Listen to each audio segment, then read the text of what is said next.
민주진영 주린이들의 멘탈을 강화시켜드리는 돈다방 미쓰리 11월 23일 수요일 방송 시작하겠습니다. 네, 많은 분들께서 잠이 보약이다 걱정을 해주신 덕분에 잠 잘 잤고요. 그리고 이제 저의 장도 진정이 됐습니다. 네, 여러분들도 건강관리 힘쓰시고요. 저는 솔직히 제가 그동안 살면서 저의 정치 색깔이 파란색인지 빨간색인지 몰랐습니다. 몰랐다라기보다 관심 자체가 없었습니다. 그러다가 박근혜 탄핵 이후 다시 대통령 선거를 앞두고 이재명 후보를 보면서 이재명 후보를 대통령 만들고 싶다라는 생각을 했습니다. 물론 경선에는 문재인 대통령에게 이제 지면서 문재인 후보가 대통령이 되셨죠. 이제 그러면서 이재명 후보가 본선에 오르지 못했으나 언젠가는 내가 저 사람을 대통령을 좀 만들어줘야겠다. 만들어주고 싶다. 어떻게 해서든지. 이런 생각을 하면서 이제 저도 정치에 관심을 갖게 된 거죠. 뭐 깊은 관심은 아니었습니다. 저야 어차피 뭐 주식했어야 되니까. 근데 그러다가, 문재인 대통령이 맨 처음에 이제 정부 조직을 하면서 나라를 운영하면서 제 주위에 문재인 대통령을 이제 좀 이렇게 욕까지는 아니지만 비판하는 목소리들이 들렸거든요. 뭐 이런 거죠. 아, 대통령이 바뀌었는데 뭐 하나도 좋아진 게 없어. 뭐 이렇게 얘기를 하는 사람들한테 제가 정치를 개뿔도 몰랐던 시절에 제가 이런 얘기를 했습니다. 야, 대통령 하나 바뀌었을 뿐이야.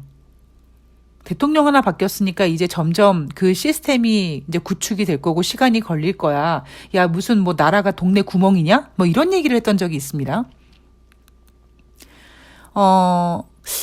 근데 그때 제가 문재인 대통령을 옹호하면서 했던 얘기 중에 하나가 뭐였냐면 앞에 정부가 진탕치게 헤쳐먹고 놀고 엉망진창으로 만든 그 파티장을 지금 청소하고 그리고 이제 다시 정리정돈을 하는 시간이다. 뭐 이런 얘기를 했던 적이 있습니다.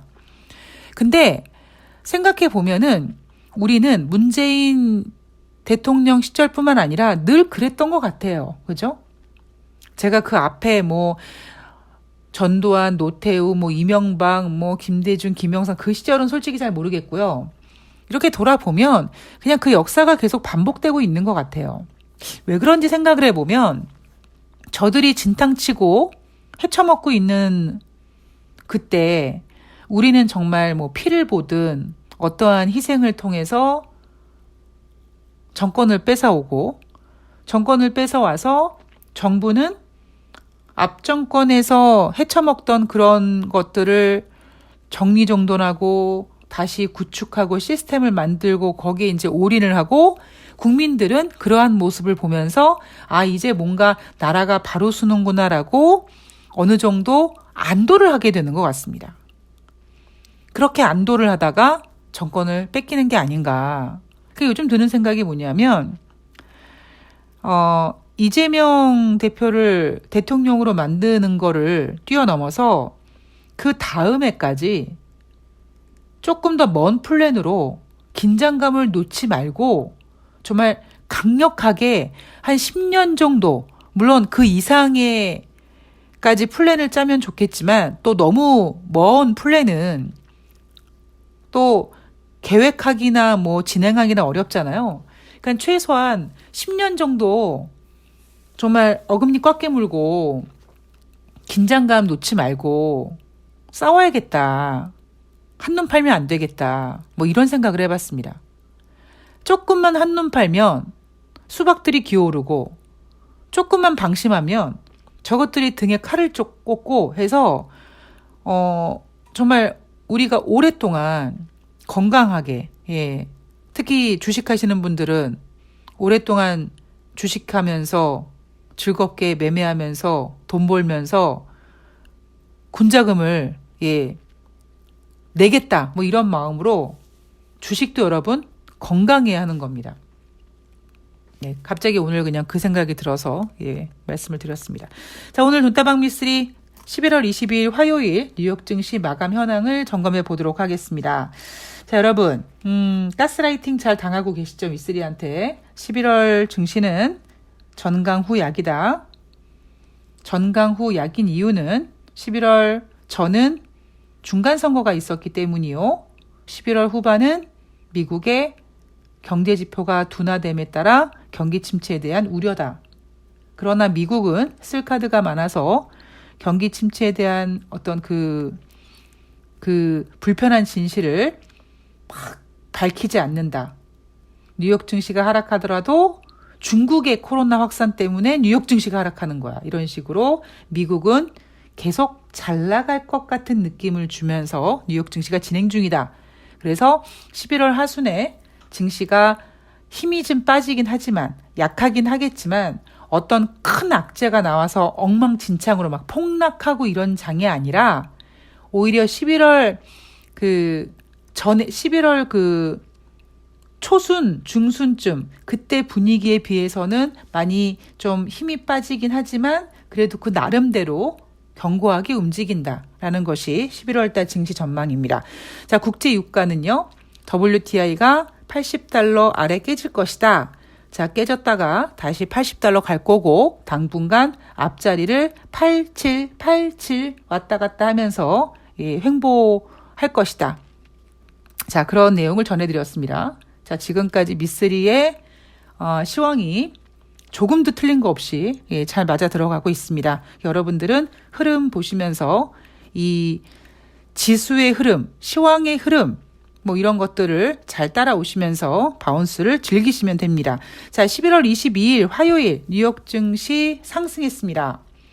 자, 제가 어제 방송에서 여러분 뭐 또 어느 정도 이렇게 됐으니까 또 물갈이 되고 또 이렇게 됐으니까 좀 오를 거예요. 뭐 이런 얘기 해드렸잖아요. 꼭 미쓰리가 그런 얘기만 하면은 오릅니다. 자, 다우지수 1.18% 상승, S&P 500이 1.36% 상승, 나스닥이 1.36% 상승했습니다. 자, 이날 여러분 뉴욕 증시가 상승한 이유가 뭘까요? 참 신기합니다. 전일에는 중국의 코로나 확진자 수가 증가돼서 중국 도시가 봉쇄돼서 걱정돼서 하락했다면서요. 그럼 이날은 뭐 중국의 코로나 확진자 수가 확 줄었나요? 아니거든요. 중국의 코로나 확진자 수는 오히려 더 증가되고 있습니다. 6일째 2만 명대 유지하고 있고요.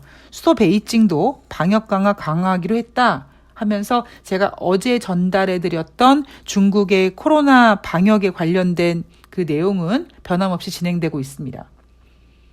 그런데 뉴욕 증시는 상승했어요. 자, 이게 말해주는 게 무엇이냐. 뉴욕 증시가 하락하는 이유는 미국의 경제가 안 좋아서 하락하는 게 아니라 중국 때문이야. 그런데 이날 같은 경우에는 미국이 자랑하고 싶은 게 하나 생겼죠. 그게 바로 뭐냐면 소매 업체가 실적이 좋았다 이겁니다. 그런데요. 이날 발표된 경제 지표는 부진했습니다. 이날 발표된 경제 지표는 11월 리치먼드 연방지역의 제조업 지수인데요. 10월 달에 마이너스 10이었고 11월 달에 마이너스 9였습니다. 물론 마이너스 10보다 마이너스 9가 조금 1포인트 정도 좀 나아진 거지만 여전히 마이너스 2달 연속 지속되고 있고요. 이거는 기준이 0이기 때문에 이 경제 지표조차도 좋게 나온 게 아닙니다. 자, 미국 경제지표 지금 좋게 나오는 게 없습니다. 그런데 미국은 아직까지 그렇게 막 미국 경제가 안 좋다 이런 얘기를 하진 않고 있어요. 왜냐하면 그렇게 얘기하게 되면 투심이 엉망이 될 것 같아서 일단 얘네가 끌 수 있을 만큼은 끌 겁니다. 최대한 언제까지? 지금 만약에 경기 침체를 얘기해버리면 얘네들 산타랠리 소비 시즌 날아가 버려요. 그러니까 일단은 뭐 경기 침체라든가 이런 거는 좀 나중에 밀어놓고 뉴욕 증시가 하락하면은 중국 때문에 하락하는 거다. 뉴욕 증시가 상승하는 거는 미국의 소비가 아직까지 괜찮다.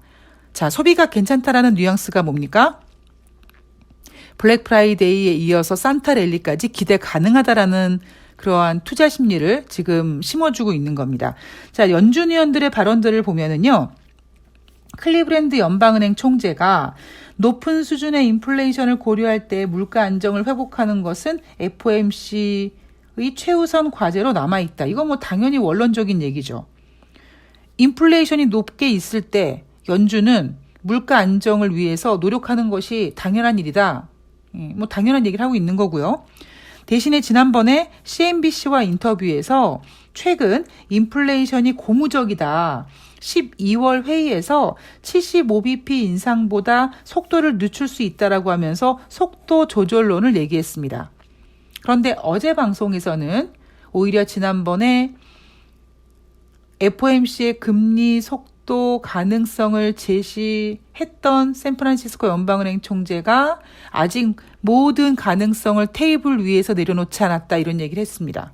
자, 그러나 여전히 지금까지는 연준 위원들의 발언이 그렇게 시장에 영향을 주진 않습니다. 캔자스시티 연방은행 총재도 이날 한마디 했는데요. 미국인들의 충분한 저축이 가계에 완충력을 제공하겠지만 지출을 억제하기 위해 더 높은 금리가 필요하다는 의미일 수도 있다. 뭐 이거는 그냥 이렇게 생각하세요. 미국인들의 충분한 저축이 이런 발언. 예. 요 발언만 딱 들으면 미국 경제가 좋아지게 느껴지죠. 약간 그런 걸 바래서 캔자스시티 연방은행 총재가 그렇게 표현했다라고 보시면 될 것 같습니다. 자, 경제에 대한 이야기를 하고 주식시장 점검을 해볼 텐데요. 뉴욕 증시 상승한 이유, 소매 판매 업체 실적이 좋았다. 자, 어떤 회사냐? 바로 베스트바이입니다. 베스트바이가 시장 예상치를 윗도는 실적을 발표했고요. 그리고 연간 전망치도 상향 조정했습니다. 자, 문제는요. 이제 앞으로고 문제는 내년입니다. 내년의 경제를 막 좋게 얘기하는 사람들은 아직 별로 없는 것 같아요. 11월 초에 그러니까 미국 증시가 중간선거를 앞두고 중간선거 랠리를 보였을 때는요. 2023년에 골디락스다 이런 얘기도 나왔는데 중순 이후에 이제 증시가 힘이 빠지니까 오히려 골디락스라는 이야기보다는 뭐 연초에 바닥을 찍을 것이다. 뭐 이런 얘기가 주로 나오고 있습니다. 어제 말씀드렸듯이 대한민국 증권사들도 2023년 증시 분위기는 전약 후 강이 될 것이다. 전약 후가 안 되죠. 말이 좀 이상하네요. 그러니까 그 상반기에는 낮고 하반기에는 좋아질 거다. 뭐 이렇게 얘기를 했죠. 자, S&P에 상장된 기업들 내년에 부도율이 2배가 늘어날 거라고 합니다. 그리고 OECD 같은 경우에는 내년의 세계 경제가 침체에 빠지지는 않을 거라고 얘기하고 있고요.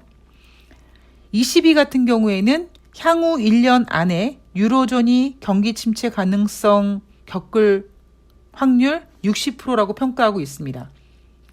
지금 전문가들이 뭔가 한쪽으로 방향성을 딱 잡기를 어려워하고 있는 것 같아요. 자, 예를 들면 여러분들이 좀 감이 안 오시니까 제가 좀 비교를 해드리면 작년에 이맘때는요. 제가 몇 번 말씀드렸듯이 우리에게는 코로나라는 게 있었잖아요.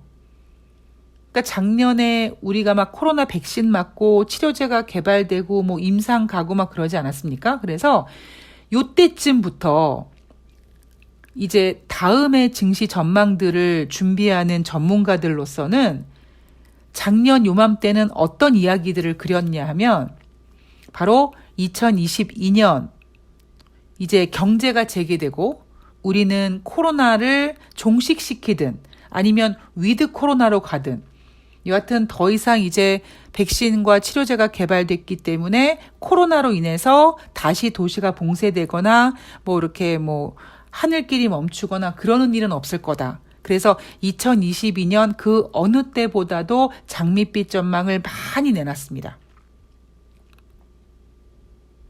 아마 제가 지금 기억을 못하고 있는데 작년 이맘때 아마 코스피 전망치를 막 3,400 정도 잡았었을 거예요. 하여튼 3,000포인트 이상으로 잡아놨었습니다. 증권사들이. 근데 제가 거기다 대고 웃기는 소리 하지 말라고. 2022년에 3,000포인트 볼 일이 없을 거라고 그랬죠. 근데 지금 와서는 이제 내년도 증시를 전망하는 전문가들이 내년도 증시를 그렇게 좋게 보는 그 분위기는 아닌 것 같아요. 그러니까 악재가 있다면 오히려 상반기에 터지지 않겠느냐. 근데 그렇다고 상반기에 터진다는 의미는 아니에요, 여러분. 근데 그게 왜 그러냐면 인간의 심리상 지금 불안하잖아요. 지금 불안하니까 미래의 불안함을 좀 가깝게 보는 겁니다. 제가 왜 그런 얘기 해드리잖아요. 매월 말에 애널리스트들이 다음 달 증시 전망을 이제 보고서로 작성해서 배포하는데 애널리스트들이 만약에 지금 11월인데 12월 달 증시 전망을 준비함에 있어서 한 고 애널리스트가 그 보고서를 작성하는 그쯤 주식시장 분위기가 어떠냐에 따라서 그 분위기를 그대로 묻혀갑니다. 다음 달 증시 전망까지. 그래서 11월 지금 하순에 미쓰리 예상대로 전강 후 약으로 진행되고 있잖아요. 그러면 지금 분위기가 그렇게 좋지 않으니까 12월 달도 그렇게 좋은 분위기는 만들지 않을 거라고 예상할 겁니다. 물론 여기에는 변수가 하나 있습니다. 그 변수가 뭐냐면 증시 전망은 매월 말에 나오잖아요. 늦어도 매월 1일, 2일, 한 3일 안에 나옵니다. 그런데 이제 그렇게 만약에 12월 달도 주식시장이 그렇게 막 좋을 것 같지는 않다 이런 보고서를 내놨는데 만약에 12월 달에 연준이 혹은 소비자 물가지표가 확실하게 꺾여서 미국 증시 분위기가 굉장히 좋아질 것 같고 그런 좋아질 것 같은 분위기에 막 산타랠리 타령 나오고 내년 1월 달 1월 효과 나오고 이렇게 되면 이제 주간 전망이 바뀌게 되는 거죠. 이게 여러분 그냥 이 바닥의 실체입니다. 여러분들이 요즘에는 안 그러잖아요. 옛날에는 막 그 애널리스트들이 믿는 거 막 그대로 될 것 같고 막 그러지만 지금은 그렇게 믿지 않으시죠? 예. 그러니까 그렇게 시스템이 그렇게 운영되는구나라고 보시면 될 것 같습니다. 자, 주식시장 분위기를 좀 보면은요. 제가 어제 방송에서 월요일 날 이제 개인들이 좀 무서워서 손절 물량 나오고 그래서 종목별 낙폭이 좀 커졌다. 그런데 사실 화요일 날 주식시장도 그냥 막 좋은 장은 아니었습니다만 최소한 월요일 주식시장보다는 안정된 분위기였습니다.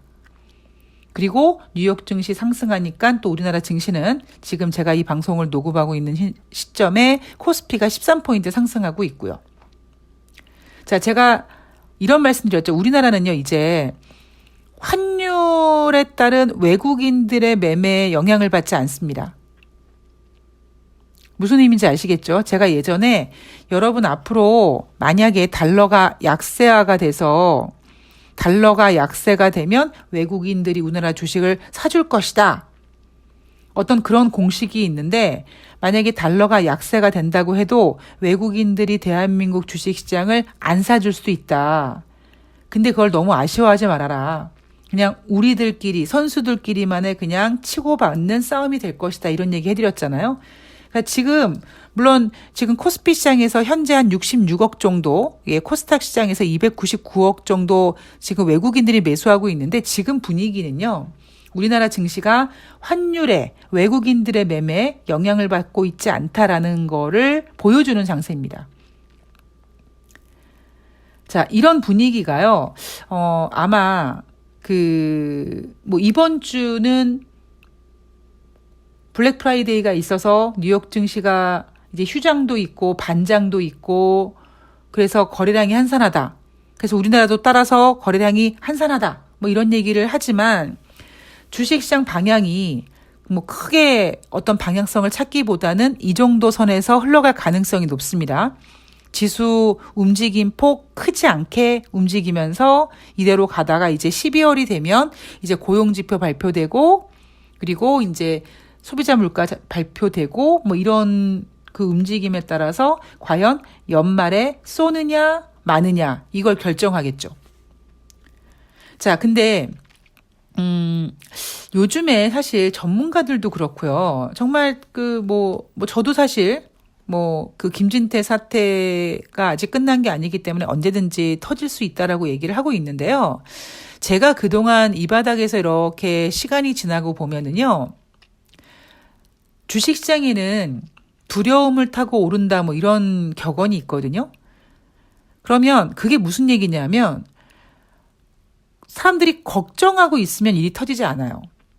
인생이나 주식이나 항상 터질 것 같았는데 그래서 항상 불안하게 막 그 고무줄 팽팽하게 유지시켜 놨는데 안 터지는 거예요. 그러면 어느 순간부터 에이 내가 괜히 걱정했네. 별거 아니네. 그냥 다 소화됐나 보다. 그냥 끝났나 보다. 이렇게 안도하는 순간에 터집니다. 그게 인간이 살아가면서 어떤 위기를 겪을 때나 아니면 주식시장에서 어떤 그 폭락장 전에 나타나는 그 심리적인 현상인 것 같아요. 그래서 아직까지는, 그러니까 저는 뭐 지난번에 새날에서도 뭐 지금은 주식을 사는 게 아니다라고 말씀을 드렸어요. 근데 전 그렇게밖에 말씀을 드릴 수밖에 없는 이유가 저는 이게 종목을 매매하는 사람이잖아요. 그리고 시황을 보는 입장에서 저는 지금 주식 사도 돼요라고 얘기할 수가 없는 시점이기 때문에 그렇게 얘기를 했지만 내년 같은 경우에는요. 제가 어제 방송에도 슬쩍 말씀을 드렸지만 내년에도 아마 이러한 팽팽한 긴장감을 계속 유지시켜 가면서 시장이 전개될 가능성이 높습니다. 지금 당장 미국에도 내년에 S&P에 상장된 기업들 뭐 부도율 2배다 이런 얘기 나오잖아요. 그럼 미국 증시도 마찬가지고 우리나라 증시도 마찬가지고 시장이 공포에 떨고 있거든요. 근데 이제 이렇게 공포에 떨고 있다가 제가 왜 올해 1월 달 혹은 3월 달에 좀 조심해야 된다라고 얘기를 했냐면 1월 달에 사람은요. 대부분 흥분하게 되어 있어요. 내가 지금 좋지 않아도 올해는 좋아지겠지, 새해는 좋아지겠지 이런 마음이 있거든요. 그랬을 때 제가 어제 살짝 제시해드린 지금 주식시장이 미쓰리 예상대로 그대로 흘러간다면 그 전제하에 고용지표 분명히 미국은 못 나온다고 인정하지 않을 겁니다. 못 나와도 못 나온다고 인정하지 않아요. 그럼 그 이후에 이제 그동안의 브레이크를 빰빰빰빰빰 건 상태에서 지난번 0.5% 줄어든 인플레이션의 그 낙폭이 이번에 0.5% 그 이상 최소한 뭐 0.7 정도 돼서 앞자리가 지난번에 7.7이었잖아요.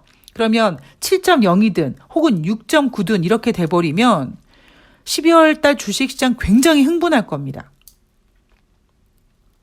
그래서 저는 이제 그때 만약에 흥분하는 모습이 나타나면 그때 흥분하면 안 되고 우리는 침착해야 된다는 거죠. 참 신기해요. 저는 질린 것 같아요. 제가 인생의 바닥을 찍을 때도요, 보면은요, 제 인생에서 가장 찬란했을 때예요. 근데 물론 시간이 지나가서 보면 진짜 찬란한 건 아니었어요. 예, 그냥 겉보기만 찬란했던 겁니다. 근데 주식시장도 늘 그렇잖아요. 겉보기만 찬란하잖아요. 그런 것처럼 뭐 당장 문제 터지면은 뭐 기업들 부실 문제, 기업들 자기 돈으로 100% 운영하는 회사가 어디 있습니까? 그러니까 분명히 어떤 부채 문제 터지면 기업들이 다 흔들리지 않습니까? 그래서 제가 여러분 조심하셔야 돼요, 조심하셔야 돼요 하는 이유는 뭐냐면 일단 12월 달에 만약에 미쓰리가 예상했던 대로 왜냐하면 지금 분위기를 보면 얘네들이 지금 산타레를 만들겠다라는 생각을 갖고 있단 말이에요. 그러면 분명히 고용지표 나쁘게 나와도 나쁘다고 인정하지 않을 거고 여기에다가 소비자 물가지표가 미쓰리가 생각하는 뭐 6.9가 너무 과하다면 최소한 둔화되는 모습이 계속 보여주기만 해도 주식시장의 분위기는 확 달라질 겁니다. 그러니까 그때 조심하셔야 된다는 얘기를 제가 하고 있는 겁니다. 다시 말씀드리지만 주식시장은 인생을 살면서 하루하루 조심조심 성실하게 그냥 걸어가는 것처럼 주식시장도 매일매일 저는 그렇게 걸어가야 된다고 생각을 해요. 그래서 이 증권 전문가들, 주식 매매하시는 분들, 뭐 고수도 마찬가지고 전업도 마찬가지고 하시고 보면 자기만의 그 매매 스타일이 있습니다. 어떤 분은 장기 투자, 뭐 어떤 분은 뭐 수급을 보고 외국인들 따라서 매매하시는 분이 있고, 어떤 분은 차트 보시는 분이 있고, 그런 분들이 있는데 아마 돈다방 미쓰리 들으시는 분들은 미쓰리가 어떤 원칙을 갖고 매매하는지 아마 알고 계실 거예요. 그러니까 제가 매매하는 원칙, 제가 매매하는 방법은 이렇게 매매를 하는 거예요. 그래서 제가 매매하기 위해서 제가 보는 시황관으로 보다 보니까 이제 여기까지밖에 말씀을 못 드리는 거죠. 대신에 항상 저는 지금 현재가 중요한 게 아니라 미래가 중요하고, 그다음에 지금 만약에 주식시장이 안 좋아도 좋을 수 있고, 지금 주식시장이 좋아도 언제든지 안 좋을 수 있다라는 미래지향적으로 시장을 본다라는 것이 어찌 보면 저의 강점이죠. 그리고 지금까지 봤을 때 저의 그러한 강점이 주식시장 시황을 꽤 잘 맞추고 있는 거고요. 여러분들께서도 나는 그냥 사서 묻어놔, 나는 뭐 HTS 프로그램 뭐 키지도 않아, 이런 분들도 계시겠지만 최소한 나 오늘 주식시장 나 봤는데 내 종목도 박살났네, 아직까지 원금 되려면 한참 멀었네, 이렇게 한탄하시는 분들 계시잖아요. 그러니까 그런 분들조차도 주식 시황은 이렇게 하루하루를 꼼꼼히 체크해 가시면서 그 흐름을 만드시면서 그 흐름 속에서 내가 이 주식을 갖고 견딜 수 있는지 없는지, 내가 이거를 손절을 해야 되는 건지 말아야 되는 건지, 버틸 수 있는지, 그거를 여러분들께서 판단해 가시는 것이 전 주식이라고 생각을 합니다. 자, 주식시장 분위기 그렇게 나쁘진 않습니다. 그런데 문제가 뭐냐, 월요일 날 개인들이 들어오고 전문가들이 추천하고 샀던 종목들이 월요일 분위기 이상하니까 이평선 다 깨고 이러니까 손절 물량 나와서 차트를 살짝 망가뜨린 종목들이 있어요. 그래서 더디게 움직일 수는 있습니다만 시장 분위기 자체로는 그렇게 나쁘지 않습니다. 여러분들이 갖고 있는 종목이 빠졌을 때 왜 빠진 줄을 정확히 아셔야 돼요. 근데 지금 분위기는 물론 악재가 있어서 빠진 것도 있지만 대부분 종목들을 보면 차트들을 그동안 예쁘게 만들어 놨기 때문에 한순간 좀 차트가 이상하다 싶으면 실망 매물, 로스컷 물량, 손절 매물이 그냥 나옵니다. 그래서 그런 물량이 나오면 차트가 깨질 수밖에 없어요. 그래서 회복이 더딘 종목들이 있습니다. 그러니까 여러분께서 그런 것까지 고려하시면서 매매하시면 도움이 되실 것 같습니다. 네, 저는 오늘 방송은 여기까지 할 거고요. 저는 이제 내일 방송에서 내일 새날에 출연을 해야 되는데 일단 내일 어떤 내용을 하게 되는지 제가 내용을 보고 돈다방 미쓰리를 녹음할 수 있을 정도다 하면 돈다방 미쓰리 올려드릴 거고요. 왜냐하면 돈다방 미쓰리가 이게 매일매일 시황 흐름이기 때문에 사실 이렇게 템포가 떨어지면 안 되거든요. 가급적이면 제가 방송 올려드릴 거고요. 만약에 미쓰리가 감당하기 너무 어려운 의제가 된다 그러면 또 그거 준비 열심히 하느라고 또 돈다방 미쓰리는 금요일 방송에서 정리해 드리도록 하겠습니다. 자, 오늘 남은 휴일 성투하시고요. 저는 내일 방송에서 뵐 수 있도록 노력하겠습니다. 고맙습니다.